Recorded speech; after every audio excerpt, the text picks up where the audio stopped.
أشهد أن لا إله إلا الله.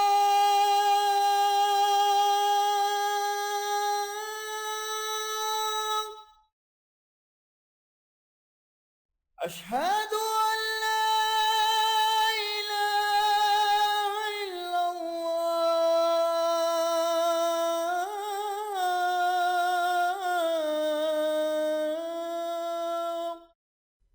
نحمده ونصلي على رسوله الكريم اما بعد فاعوذ بالله من الشیطان الرجیم بسم اللہ الرحمن الرحیم رب اشرح لي صدری ويسر لي امری واحلل عقدۃ من لسانی یفقهوا قولی ربی زدنا علما اجمعین انشاءاللہ۔ السلام علیکم ورحمۃ اللہ وبرکاتہ۔ اللہم یسر ولا تعسر وتمم بالخیر۔ پچھلی ویڈیو میں ہم نیو بک 8 کے دوسرے سبق پر تھے۔ ہم نے اس کے دوسرے سبق کو بھی مکمل کر لیا تھا اور اس کی تمارین کے اس سوال کو بھی مکمل کر لیا تھا۔ آج انشاءاللہ تعالی ہم اس کے اس اگلے سوال سے اپنی اس ویڈیو کا آغاز کریں گے۔ اگر آپ اولڈ بکس استعمال کر رہے ہیں تو اولڈ بک 3 کے 13ویں سبق کی تمارین کے اس سوال پر آ جائیں۔ ہاتی خمسۃ امثلۃ للام الامری فی جمل مفیدۃ۔ اب ہم نے کیا کرنا ہے، ایسے 5 جملے بنانے ہیں جس میں لام و امر ہو۔ تو چلیے پہلا جملہ بناتے ہیں، لیدخل الطلاب فی الفصل، یعنی کہ طلباء کو کلاس روم میں داخل ہو جانا چاہیے یا طلباء کلاس روم میں داخل ہو جائیں۔ چلیے اب دوسرا جملہ ہم بناتے ہیں، لنذهب إلى المسجد النبوي ولنصلي صلاة الجمعة، یعنی کہ ہمیں مسجد نبوی میں داخل ہو جانا چاہیے اور جمعے کی نماز پڑھنی چاہیے۔ چلیے اب اگلا جملہ ہم بناتے ہیں، لنجلس في المطعم ولنشرب العصير، یعنی کہ ہمیں کینٹین میں بیٹھ جانا چاہیے اور جوس پینا چاہیے۔ چلیے اب اگلا جملہ ہم بناتے ہیں، لیکتب کل طالب اسمہ فی ہذہ الورقۃ، یعنی کہ ہر طالب علم کو اپنا نام اس کاغذ پر لکھنا چاہیے۔ چلیے پھر میں ایک اور آسان سا جملہ کہتی ہوں، لنذهب الی المستشفی، یعنی کہ ہمیں ہاسپٹل جانا چاہیے۔ چلیے اب اگلا جملہ ہم بناتے ہیں، سمع بلال ان ہشام مریض، بلال نے سنا کہ ہشام بیمار ہے۔ فقال لاصدقائه، تو اس نے اپنے دوستوں سے کہا، لنعدہ، ہمیں اس کی عیادت کرنی چاہیے۔ چلیے اب آگے لکھا ہے، سبق ان درست لا ان ناہیۃ الداخلۃ علی فعل المخاطب، یعنی کہ آپ پڑھ چکے ہیں کہ لا الناہیہ فعل مخاطب یعنی کہ سیکنڈ پرسن پر داخل ہوتی ہے یا مخاطب کے لیے آتی ہے۔ آپ کے سامنے کوئی موجود ہوگا تو پھر آپ اس کو آرڈر دو گے یا اس سے کوئی ریکویسٹ کرو گے، یہی ہم نے ابھی تک پڑھا تھا نا۔ اب اس کی کچھ مثالیں دی جا رہی ہیں، یا احمدو لا تلعب فی الفصل، یعنی کہ اے احمد کلاس میں مت کھیلو۔ چلیے اب دوسری مثال ہے، یا اخوانو لا تذهبوا الى المطعم قبل الساعة الواحدة، یعنی کہ اے بھائیو 1 بجے سے پہلے ڈائننگ روم مت جاؤ یا کینٹین مت جاؤ۔ چلیے اب اگلا جملہ ہے، یا آمنتو لا تجلسی ہونا، یعنی کہ اے آمنہ یہاں مت بیٹھو۔ یا اخواتو لا تفتحن النوافذ، یعنی کہ اے بہنوں کھڑکیاں مت کھولو۔ تو یہ ساری مثالیں کس کی ہیں؟ لا الناہیہ جب مخاطب کے لیے آتی ہے، تو یہ مخاطب کی مثالیں ہیں ساری. چلیے اب آگے لکھا ہے وَتَدْخُلُ اللَّا النَّاهِيَةُ عَلَى فِعْلِ الْغَائِبِ أَيْضًا، یعنی کہ اور لا الناہیہ فعل غائب پر بھی داخل ہوتی ہے. نحو لا یخرج احدکم من الفصل، یعنی کہ تم سب میں سے کوئی بھی کلاس سے باہر نہ نکلے. تو چلیے اب سوال ہے اثبت بالشکل الافعال الآتیہ بعد لا الناہیۃ فیما یلی، یعنی کہ لا الناہیہ کے بعد اعراب لگائیں. لا الناہیہ کیا کرتی ہے؟ فعل مضارع کو مجزوم کرتی ہے نا، تو اس کے ہم نے مکمل اعراب لگانے ہیں. تو یہاں پہ ہم کیسے اعراب لگائیں گے؟ ہم لکھیں گے لا یدخل، ٹھیک ہے، اس کے لام پر سکون لگا دیں گے، یدخل. لا یدخل احدکم الفصل فی اثناء الدرس. تو اب یہاں پر احدو کیا ہے؟ یہ اس کا فاعل ہے، وہو مضاف، اور کم اس کا مضاف الیہ ہے، اور الفصل اس کا مفعول بہ ہے. پھر فی حرف جر ہے، اثنائی اس کا مجرور ہے، وہو مضاف، اور الدرسی اس کا مضاف الیہ ہے. یعنی سبق کے دوران تم میں سے کوئی کلاس میں داخل نہ ہو. چلیے اب دوسرا ہے، کیا لکھیں؟ لا یضرب، لا یضرب بعضکم بعضا. تو اب اس جملے میں یضرب کا فاعل کہاں ہے؟ بعدو. یہ بعدو اس کا فاعل ہے، وہو مضاف، اور کم اس کا مضاف الیہ ہے. یعنی تم میں سے کوئی کسی کو نہ مارے، یا ہم یوں بھی کہہ سکتے ہیں کہ تم ایک دوسرے کو نہ مارو. چلیے اب آگے چلتے ہیں. چلیے اب یہاں پہ کیا لکھیں؟ لا تدخل. دیکھیں اب دراصل تو یہ لا تدخل ہوگا، لیکن اس کے بعد ال آ گیا ہے، تو التقاء ساکنین سے بچنے کی خاطر ہم اس لام کے نیچے کسرہ لگائیں گے. یہ کیوں لگاتے ہیں؟ اسے روانی سے پڑھنے کی خاطر. تو یہ ہو جائے گا لا تدخل الجامعۃ سیارۃ الاجرتی. تو اب یہاں پر یہ الجامعۃ کیا ہے؟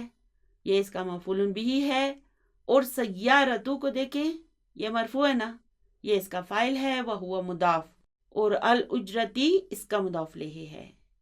یعنی ٹیکسی یونیورسٹی میں داخل نہیں ہونی چاہیے.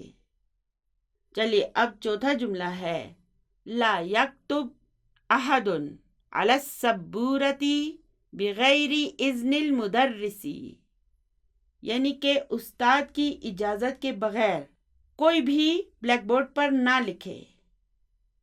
چلیے اب اگلا جملہ ہے لا یکتب الطلاب. اب اسے ملا کے پڑھیں، لا یکتب الطلاب الاجوبۃ بالحبر الاحمر. تو اس جملے میں فاعل کہاں ہے؟ الطلاب، اور پھر الاجوبۃ کیا ہے؟ یہ اس کا مفعول بھی ہے. پھر یہ بی حرف جر ہے، الحبری اسم مجرور ہے، اور الاحمری الحبری کی نعت ہے. بالحبر الاحمری کے معنی کیا ہوں گے؟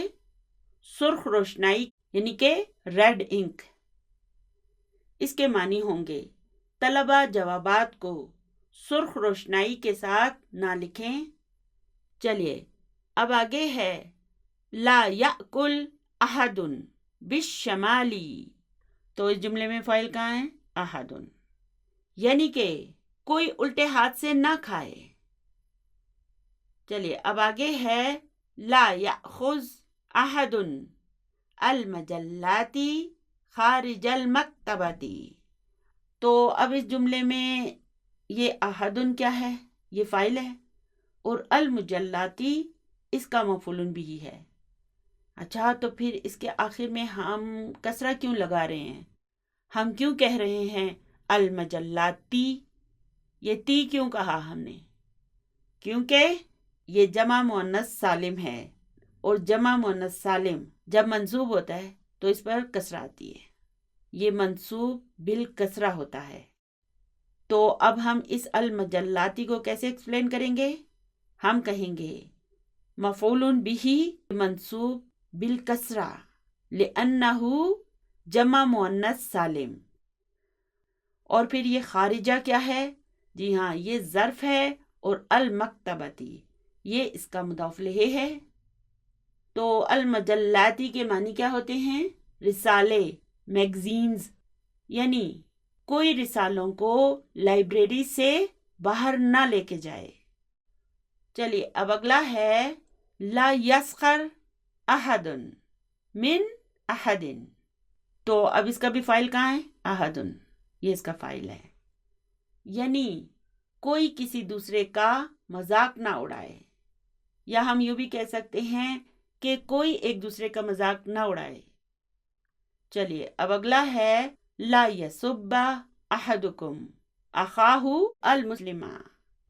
آپ کو یاد ہے نا، یہ یسبہ جو میں نے آپ کو پڑھایا تھا، یہ جب مجزوم ہوتا ہے تو اس پر فتح آتی ہے. مضاعف افعال آپ کو یاد ہے نا، میں نے آپ کو جو پڑھائے تھے، تو جب یہ مجزوم ہوتے ہیں تو پھر یہ ایکسیپشن ہوتی ہے کہ ان پر فتح آتی ہے. اس کی ساری ایکسپلینیشن میں آپ کو سمجھا چکی ہوں. اگر آپ کو یاد نہ ہو تو آپ یہ ویڈیو دیکھ لیں.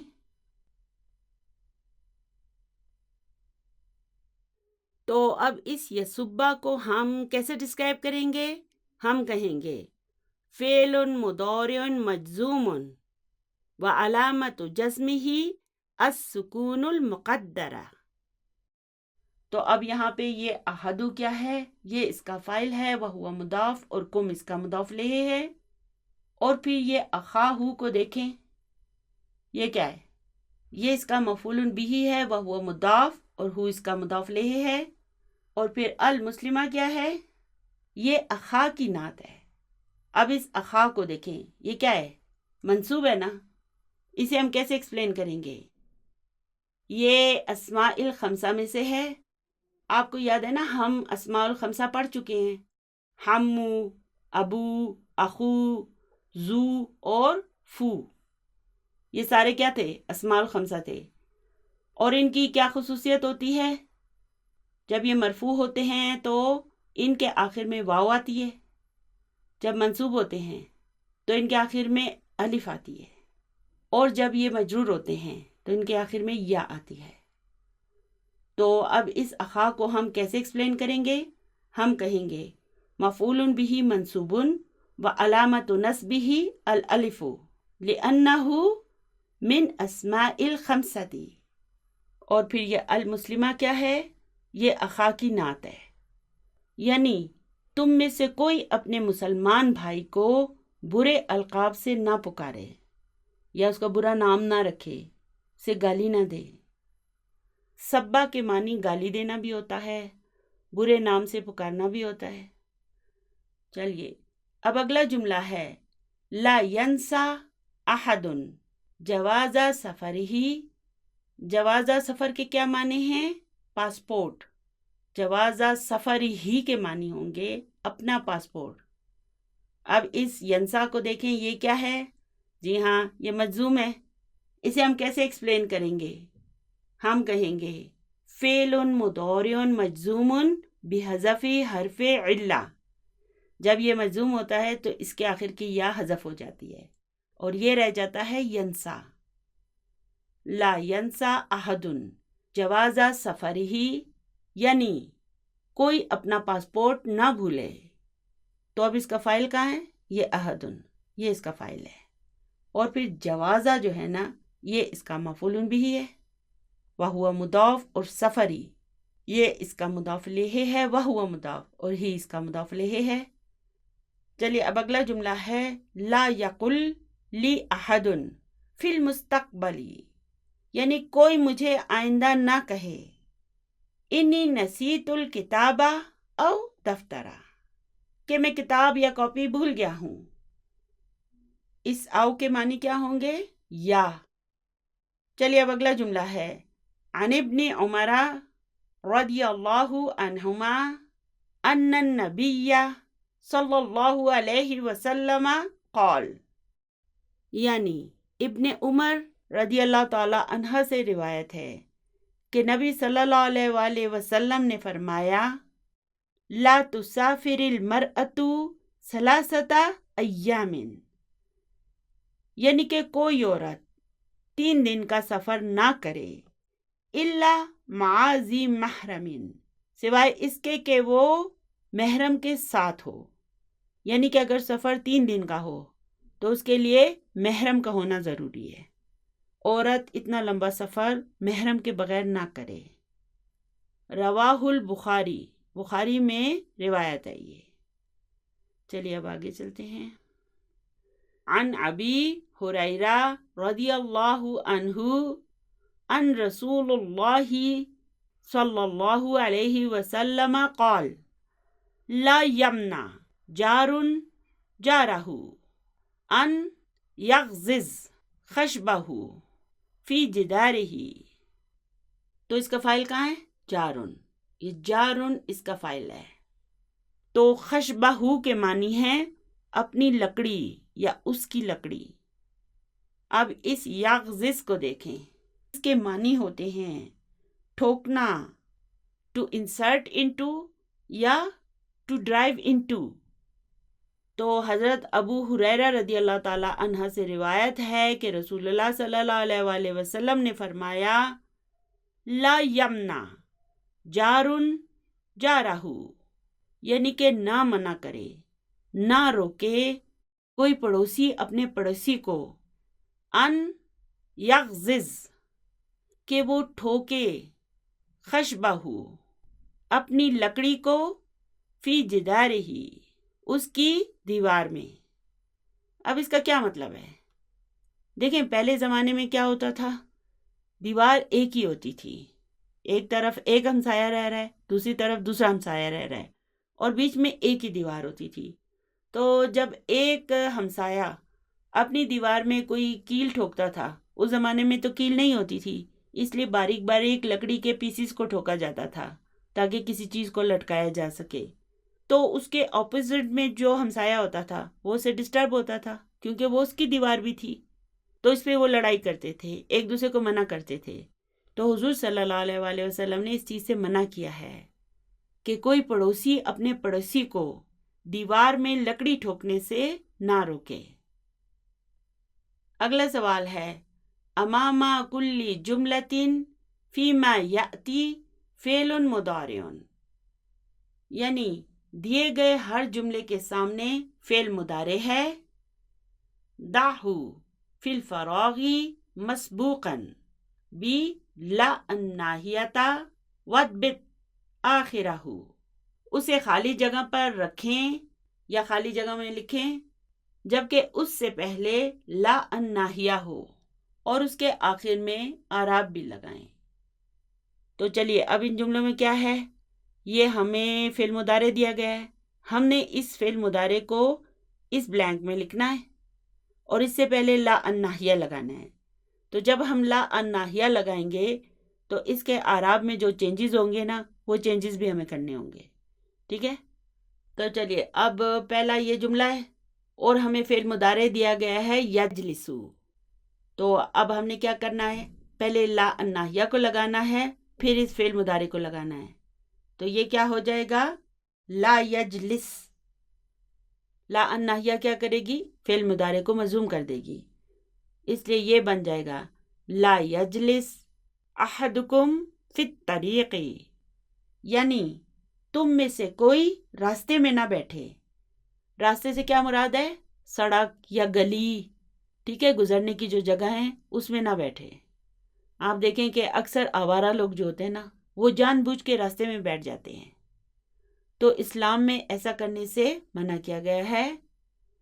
چلیے اب دوسرے جملے پر آ جاتے ہیں، یہ ہے یفتح، لا کو لگائیں تو یہ بن جائے گا لا یفتح احد باب الفصل قبل ان یرنا، ملا کے پڑھیں ان یرنا قبل ان یرن الجرس۔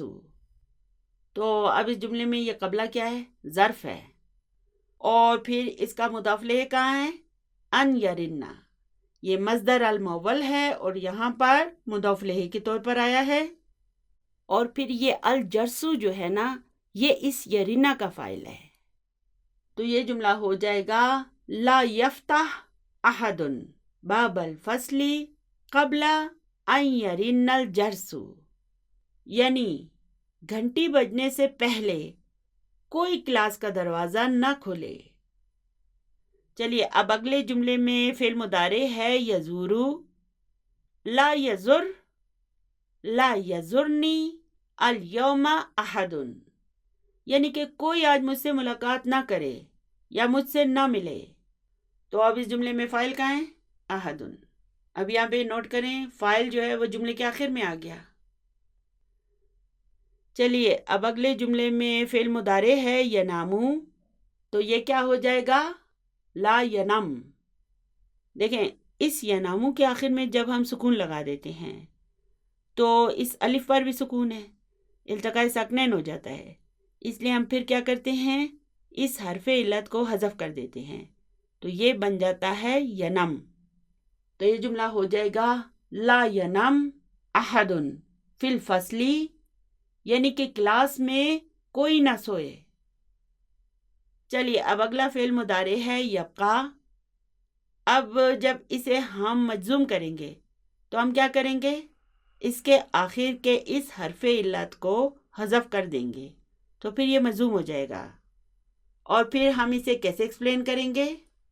ہم کہیں گے فعل مضارع مجزوم بحذف حرف علہ، تو اب یہ ہو جائے گا لا یبقى احد فی الفصل بعد الحصۃ الاخیرۃ، یعنی آخری پیریڈ کے بعد کوئی کلاس میں نہ رکے۔ چلیے اب آگے چلتے ہیں۔ اب آگے ہے الزوار عند المریض اکثر من ربع ساعت، تو اب یہاں پر فعل مضارع ہے یجلسو، لا لگائیں اس سے پہلے تو یہ بن جائے گا لا یجلس، تو اب ہم یہاں پر لکھیں گے لا یجلس الزوار عند المریض اکثر من ربع ساعت۔ ربع ساعت کا کیا مطلب ہوگا؟ گھنٹے کا چوتھائی حصہ، 1/4 آور، تو یہ کتنا ہو جاتا ہے؟ 15 منٹ، یعنی کہ ملاقاتی مریض کے پاس 15 منٹ سے زیادہ نہ بیٹھے۔ چلیے اب یہ جو اگلا جملہ ہے نا، اس میں ہمیں 2 فعل مضارع دیے گئے ہیں، 2 بلینکس ہیں اور 2 فعل مضارع ہیں۔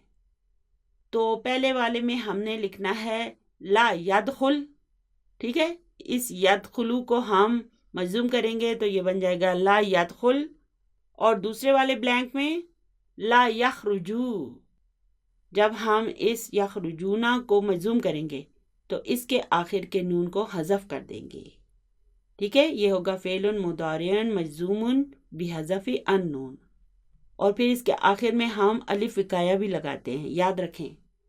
تو اب یہاں پہ جب ہم لا یدخل لکھیں گے تو اس کے بعد ال آ گیا، اور آپ کو پتہ ہے نا یہ الف کیا ہے؟ یہ ہمزہ وصل ہے، تو اسے تو ہم نہیں پڑھتے، اس لیے پھر کیا ہو جائے گا؟ التقاء ساکنین ہو جائے گا، اس لیے ہم کیا کریں گے؟ پہلے والے سکون کے نیچے کسرہ لگا دیں گے، یدخل کو ہم یدخلی کر دیں گے، تو یہ ہو جائے گا لا یدخل الطلاب قاعة الامتحان قبل الساعة السابعة۔ قاعتہ کے معنی ہوتے ہیں ہال، بڑا کمرہ، یعنی کہ ایگزامینیشن ہال، امتحان کا ہال، یعنی طلباء 7 بجے سے پہلے کمرہ امتحان میں داخل نہ ہوں۔ اور پھر یہاں پر ہو جائے گا ولا یخرجو منہا قبل الساعة الثامنة، اور 8 بجے سے پہلے یہاں سے نہ نکلیں، یعنی کہ طلباء 7 بجے سے پہلے کمرہ امتحان میں داخل نہ ہوں اور 8 بجے سے پہلے یہاں سے نہ نکلیں، یعنی 1 گھنٹہ تک ان کا بیٹھنا لازمی ہے، اس کے بعد وہ نکل سکتے ہیں۔ چلیے اب ہمارے پاس فعل مضارع ہے یسخرو، اس سے پہلے لا الناہیہ لگائیں تو یہ بن جائے گا لا یسخر، لا یسخر بعضکم من بعض، یعنی کوئی کسی دوسرے کا مذاق نہ اڑائے، یا ہم یوں بھی کہہ سکتے ہیں کہ کوئی ایک دوسرے کا مذاق نہ اڑائے۔ چلیے اب اگلا مضارع ہے یرفعو. لا لگائیں اس سے پہلے. لا یرفع. لا یرفع احد صوتہ فی المسجد، یعنی کوئی مسجد میں اپنی آواز بلند نہ کرے. چلیے اب اگلا فعل مضارع ہے تکتبو. یہ ہو جائے گا لا تکتب، پھر اس کے بعد ال آ گیا، اس لیے ہم کیا کریں گے، تکتب کے آخر میں کسرہ لگا دیں گے. تو یہ بن جائے گا لا تکتب الطالبات اسماءہن فی دفاتر الاجابت، یعنی طالبات آنسر بکس پر اپنے نام نہ لکھیں. آنسر بک کو ہم اردو میں کیا کہیں گے، جوابی کتابچہ یا جواب لکھنے والی کاپی. چلیے اب اگلا سوال ہے ہاتی ثلاثت امثلۃ لی لا الناہیہ الداخلۃ علی فعل الغائب، یعنی کہ اب ہم نے کیا کرنا ہے، ہم نے 3 ایسے جملے بنانے ہیں جن میں لا الناہیہ موجود ہو اور وہ فعل غائب کے لیے آیا ہو، یعنی کہ 3rd پرسن کے لیے آیا ہو. تو چلیے میں پہلا جملہ بناتی ہوں. لا یرفع احد رأسہ من السجود قبل الامام، یعنی کہ امام سے پہلے کوئی سجدے سے اپنا سر نہ اٹھائے.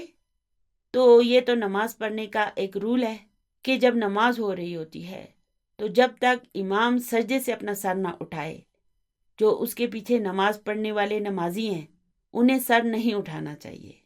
پہلے امام سجدے سے سر اٹھائے گا تو پھر نمازی جو ہیں وہ سجدے سے سر اٹھائیں گے. چلیے اب ہم دوسرا جملہ بناتے ہیں. لا یلعب احد فی المسجد، یعنی کہ کوئی مسجد میں کھیل کود نہ کرے. چلیے اب اگلا جملہ ہم بناتے ہیں. لا تکتب الطالبات علی جدور المدرسۃ، یعنی کہ طالبات اسکول کی دیواروں پر نہ لکھیں. چلیے اب اگلے سوال پر چلتے ہیں. اگلا سوال ہے الجازم فعلا واحدا اربعۃ احرف. جازم کے معنی کیا ہوں گے، فعل کو جزم دینے والا. تو فعل امر اور فعل ماضی تو مبنی ہوتے ہیں نا، تو یہ کس کو جزم دے گا، فعل مضارع کو. اب یہ احرفن کیا ہے، یہ حرفن کی جمع ہے، یعنی کہ ایک فعل کو جزم دینے والے 4 حروف ہوتے ہیں. بات سمجھ میں آئی؟ یعنی کہ 4 ایسے حروف ہوتے ہیں جو صرف ایک فعل کو مجزوم کرتے ہیں. یہ ایٹ اے ٹائم 2 کو نہیں کرتے بلکہ ایک فعل کو مجزوم کرتے ہیں. اور وہ کون سے حروف ہوتے ہیں، لم، لما، لا الناہیہ اور لام امر. تو یہ وہ 4 حروف ہیں جو اپنے بعد آنے والے ایک فعل مضارع کو مجزوم کرتے ہیں.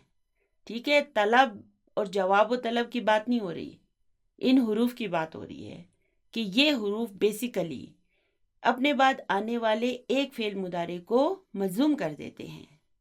اور انہیں گرامر کی زبان میں کیا کہا جاتا ہے، جوازم المضارع.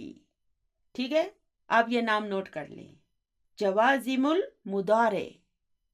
دیکھیں اگر آپ اجواف، ناقص اور مثال افعال میں مہارت حاصل کر چکے ہیں تو یہ سب آپ کے لیے بہت آسان ہوگا.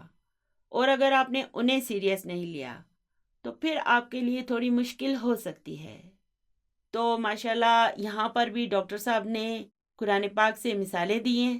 چلیے اب ان مثالوں کو پڑھتے ہیں. پہلا حرف ہے لم، اور اس کے معنی کیا ہوتے ہیں، نہیں. کما فی قولہ تعالی، جیسے کہ اللہ تعالیٰ نے فرمایا ہے، الم نجعل لہ عینین ولسانا وشفتین. اب یہاں پر یہ جو عینین ہے یہ کیا ہے، یہ مفعول بھی ہے. اور پھر لسانن کیا ہے، معطوف علی عینین ہے. اور شفتین یہ بھی معطوف علی عینین ہے. اب اس عینین کو دیکھیں، یہ دراصل کیا ہے، یہ دراصل عینانی ہے. جب ہم اسے منصوب کریں گے تو پھر یہ عینینی بن جائے گا. تو اس کے معنی ہوں گے 2 آنکھیں. اور پھر دیکھیں یہ لسانن کیا ہے، اس کے آخر میں یہ تنوین ہے نا، تو اس کے معنی ہوں گے ایک زبان۔ اور شفتینی کو دیکھیں، یہ دراصل کیا ہے؟ یہ دراصل شفتانی ہے، یہ بھی منصوب ہو کر شفتینی بن جائے گا، یعنی کہ 2 ہونٹ۔ یعنی کیا ہم نے انہیں 2 آنکھیں، ایک زبان اور 2 ہونٹ نہیں دیے؟ چلیے اب اگلا حرف ہے لما۔ یہ بھی کیا کرتا ہے؟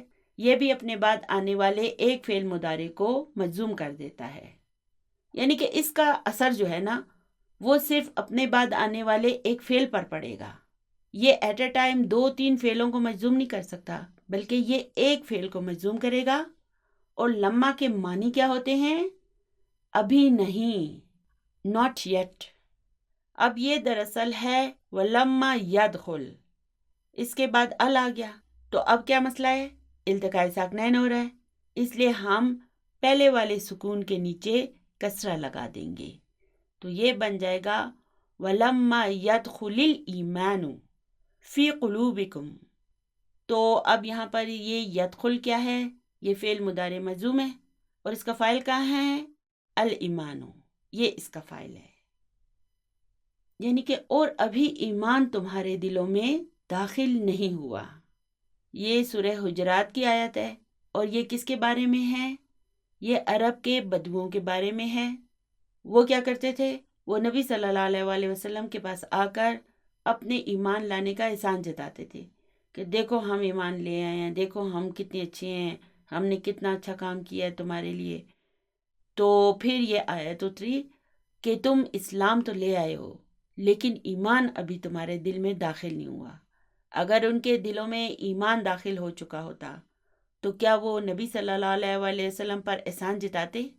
ایمان لانے سے انہوں نے نبی صلی اللہ علیہ وسلم پر تو احسان نہیں کیا، بلکہ اللہ نے ان پر احسان کیا ہے۔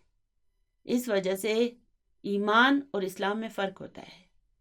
جب کوئی انسان کہتا ہے کہ لا الہ الا اللہ محمد رسول اللہ، تو وہ مسلمان تو ہو جاتا ہے، لیکن اس وقت وہ کہہ سکتا ہے کہ وہ ایمان لے آیا جب وہ قرآن و سنت پر عمل بھی شروع کرے گا۔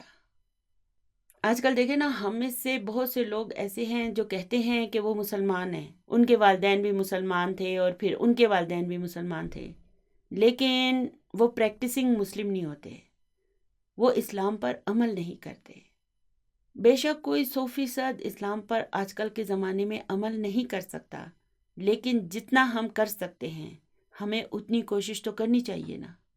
اگر ہم کوشش ہی نہیں کریں گے تو پھر ہم مسلمان تو ہوں گے لیکن ایمان والے نہیں ہوں گے، ٹھیک ہے؟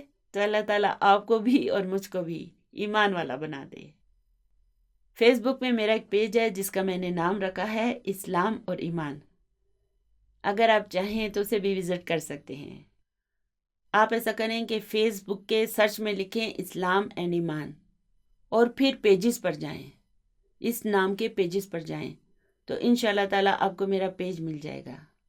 یہ انگلش میں بھی ہے اور اردو میں بھی ہے۔ چلیے اب اگلا حرف ہے لا الناہیہ۔ یہ بھی کیا کرتا ہے؟ اپنے بعد آنے والے ایک فعل مضارع کو مجزوم کر دیتا ہے۔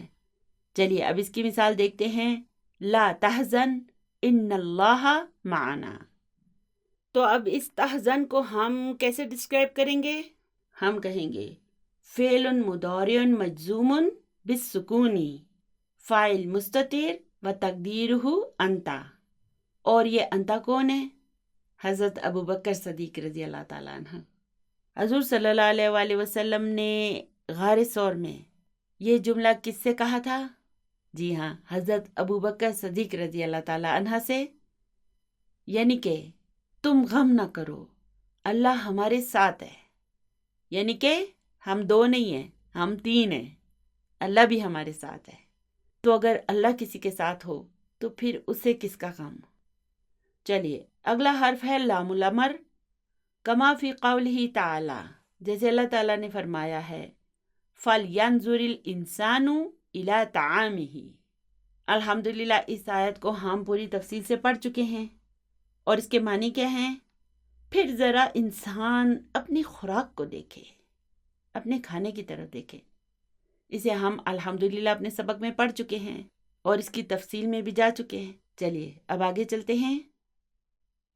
چلیے اب اگلا سوال ہے، ہاتی اربع جملن، یعنی کہ 4 جملے بنائیں، من انشائکا، اپنی مرضی کے، تحوی کل واحد منہا، ان میں سے ہر ایک مشتمل ہو، حرفن، ایک حرف پر، یجزم فعلاً واحداً، جو کہ صرف ایک فعل کو مجزوم کرے۔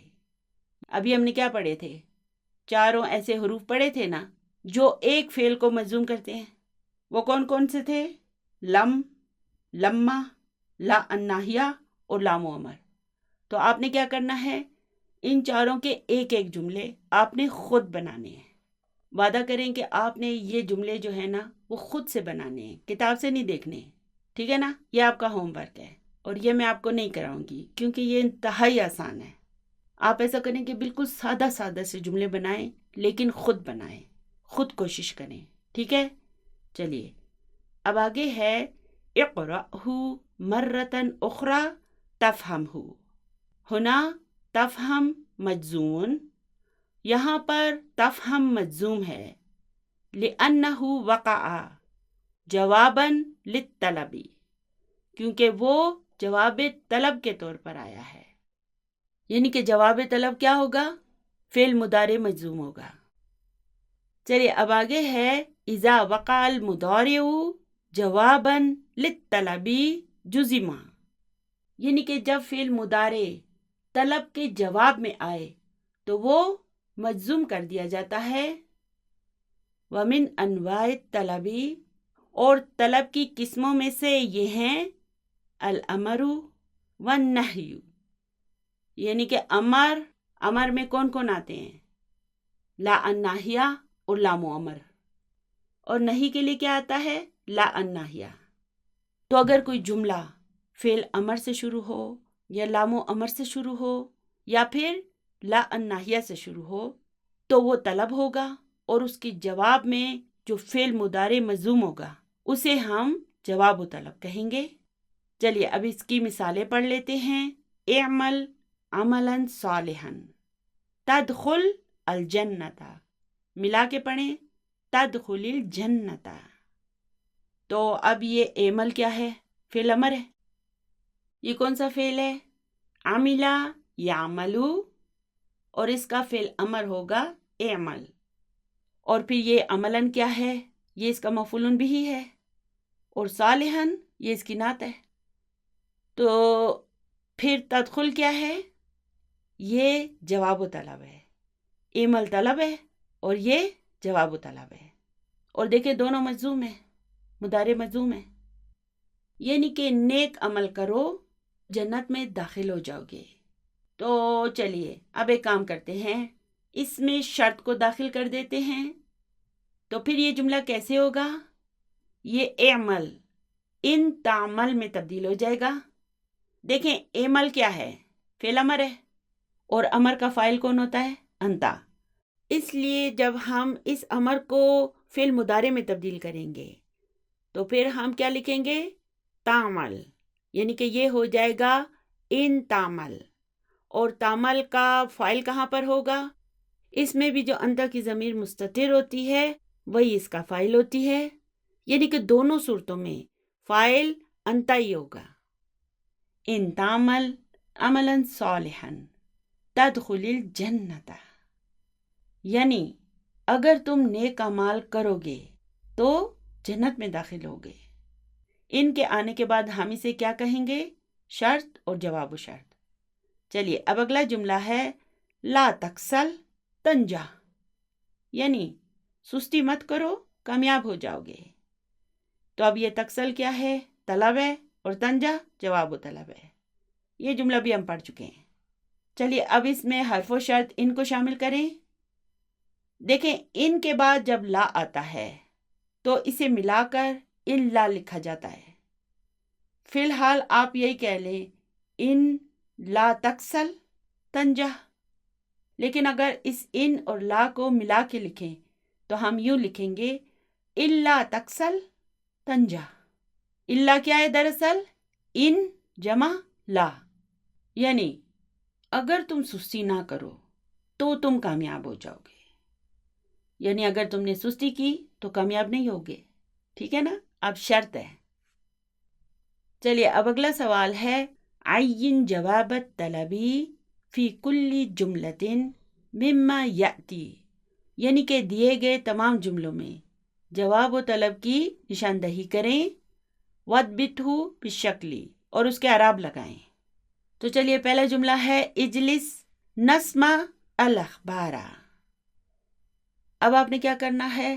طلب اور جواب و طلب دونوں کو ہائی لائٹ کر دینا ہے، ٹھیک ہے؟ ساتھ ساتھ آپ ہائی لائٹ کرتے جائیں تاکہ آپ کے دماغ میں اچھی طرح یہ پختہ ہو جائے. تو اب جواب و طلب یہ ہے، اس کے اعراب کیسے لگائیں گے؟ نسمع، فعل کون سا ہے؟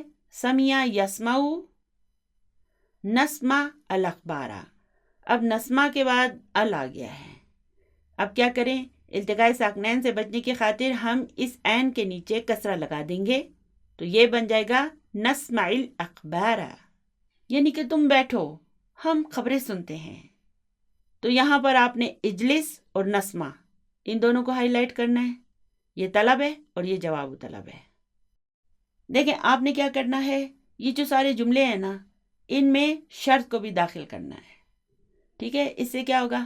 اس سے ہماری بہت اچھی پریکٹس ہوگی، ابھی سے آپ کی مہارت اور علم میں اضافہ ہوگا. اس لیے میرے استاد نے بھی ایسے کیا تھا اور میں بھی آپ سے ریکویسٹ کروں گی کہ آپ نے بھی ایسا کرنا ہے. ہر جملے میں نا ان کو شامل کر کے اس کی پریکٹس کرنی ہے. تو چلیے اب اس میں ان کو شامل کریں تو یہ ہو جائے گا ان تجلس نسمع الاخبار، یعنی کہ اگر تم بیٹھو تو ہم خبریں سنیں گے. چلیے اب آگے ہے قف نقرأ ھذا الاعلان.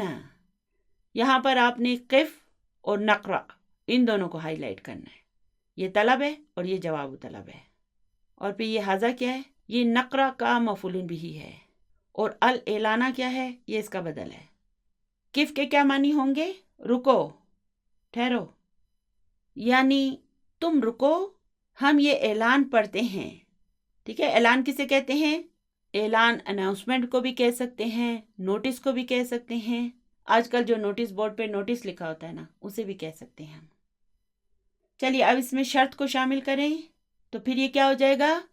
ان تقف نقرأ ھذا الاعلان. باقی جملہ ایسے ہی رہے گا. دیکھیں قف میں چونکہ انتا چھپا ہوا ہے نا اس لیے یہ کیا ہو جائے گا؟ تقف. اب یہ امر نہیں ہے، اب یہ فعل مضارع مجزوم ہے صرف. تو اب اس کے معنی ہوں گے اگر تم رکو تو ہم یہ اعلان یا نوٹس پڑھیں گے. چلیے اب اگلا جملہ ہے زرنی. کیا کہوں میں؟ ازر کا. اب یہاں پر زر کیا ہے؟ طلب ہے، اور ازر جواب و طلب ہے، یعنی تم مجھ سے ملو گے تو میں بھی تم سے ملوں گا. چلیے اب اس میں شرط کو شامل کریں تو یہ ہو جائے گا ان تزرنی ازر کا، یعنی اگر تم مجھ سے ملو گے تو میں تم سے ملوں گا. اب دیکھیں اگر کی وجہ سے جملے میں زور پیدا ہو گیا ہے، ان کی وجہ سے، یعنی کہ اب ایک شرط پیدا ہو گئی ہے، یعنی اگر تم مجھ سے ملو گے تو میں تم سے ملوں گا ورنہ بھول جاؤ. چلیے اب آگے کیا لکھا ہے؟ تعالی. ہم اسے کیا پڑھتے ہیں؟ تعال. وہ کیوں؟ کیونکہ اسے اسی طرح پڑھا جاتا ہے تو یہ تعالی لیکن اس پر وقف کیا جاتا ہے، اسے پڑھا جاتا ہے تعال، یعنی کہ آؤ. تعال نذهب الى السوق، یعنی کہ آؤ ہم مارکیٹ جاتے ہیں یا بازار جاتے ہیں. تو اب یہ تعالی کیا ہے؟ یہ طلب ہے، اور نذهب جواب و طلب ہے. چلیے اب اس میں شرط کو شامل کریں تو اب یہ کیا بن جائے گا؟ ان تتعالی. وہ کیسے؟ دیکھیں دراصل یہ ہے تتعالی، جب ان آتا ہے تو اسے مجزوم کرتا ہے تو اس کے آخر کی یا حذف ہو جاتی ہے، ٹھیک ہے؟ میں نے آپ کو بتایا تھا نا کہ اس کا تعلق چھٹے باب سے ہے. یہ فعل ہے تعالی یا تعالی. تو اب یہ ہو جائے گا ان تتعالی نذهب إلى السوق. اگر تم آؤ تو ہم بازار جائیں گے، اگر نہیں آؤ گے تو نہیں جائیں گے، صاف بات ہے. چلیے اب آگے ہے اجتہد تنجح. یہ طلب ہے، یہ جواب و طلب ہے، اور کچھ ہے ہی نہیں. یعنی محنت کرو کامیاب ہو جاؤ گے. چلیے اب اس میں شرط کو ڈالتے ہیں. ان تجتہد تنجح، اگر تم محنت کرو گے تو کامیاب ہو جاؤ گے، اگر نہیں کرو گے تو نہیں ہوگے. اب کیا ہوا؟ شرط پیدا ہو گئی. پہلے کیا تھا؟ طلب اور جواب و طلب تھا. چلیے اب اگلا جملہ ہے لا تشرک باللہ تدخل الجنت. ملا کر پڑھیں تدخل الجنت. اب یہ تشرک کو دیکھیں، یہ کون سا فعل ہے؟ یہ فعل ہے اشرکا یشرکو. تو اب یہاں پر تشرک کیا ہے؟ طلب ہے، اور تدخل جواب و طلب ہے. یعنی اللہ کے ساتھ کسی کو شریک نہ کرو، جنت میں داخل ہو جاؤ گے. چلیے اب اس میں شرط کو شامل کریں تو یہ کیا ہو جائے گا؟ ان لا تشرک باللہ تدخل الجنت. فی الحال میں آپ کو صرف سمجھانے کے لیے کہہ رہی ہوں ان لا. دراصل اسے لکھا جاتا ہے الا تشرک باللہ، الا تشرک باللہ تدخل الجنت. اگر تم اللہ کے ساتھ کسی کو شریک نہیں کرو گے تو کیا ہوگا؟ جنت میں داخل ہو جاؤ گے. شرط ہے اس کی کہ شرک نہیں کرنا. دنیا ادھر سے ادھر ہو جائے، آپ پہ بڑی سے بڑی مصیبت آ جائے، بس ایک کام کریں، خدا کے لیے شرک نہ کریں. کیونکہ اس وقت مسلمانوں میں جو سب سے بڑی بیماری پھیلی ہوئی ہے، جو سب سے بڑا گناہ مسلمان کر رہے ہیں، وہ شرک ہے. یاد رکھیں کہ دعا مانگنا، اپنی حاجت مانگنا، یہ عبادت ہے اور یہ اللہ کا حق ہے. آپ یہ حق کسی اور کو نہیں دے سکتے. آپ کسی زندہ انسان سے یا فوت شدہ انسان سے دعا نہیں مانگ سکتے، ورنہ آپ نے کیا کیا؟ شرک کیا. تو ایسا کرتے ہیں فی الحال اپنی اس ویڈیو کو یہیں پر روک دیتے ہیں، کیونکہ اگلی جو آیات ہیں میں نے ان کی ذرا آپ کو تفصیل بتانی ہے. اس لیے آج کا ہمارا سبق بس یہیں تک تھا. دعاؤں میں یاد رکھیے گا. اللہم انی اسألک الجنت وما قرب الیہا من قول او عمل. اللہم انی اعوذ بک من النار وما قرب الیہا من قول او عمل. سبحان ربک رب العزت عما یصفون وسلام علی المرسلین والحمد للہ رب العالمین. جزاکم اللہ خیرا کثیرا. السلام علیکم ورحمۃ اللہ وبرکاتہ.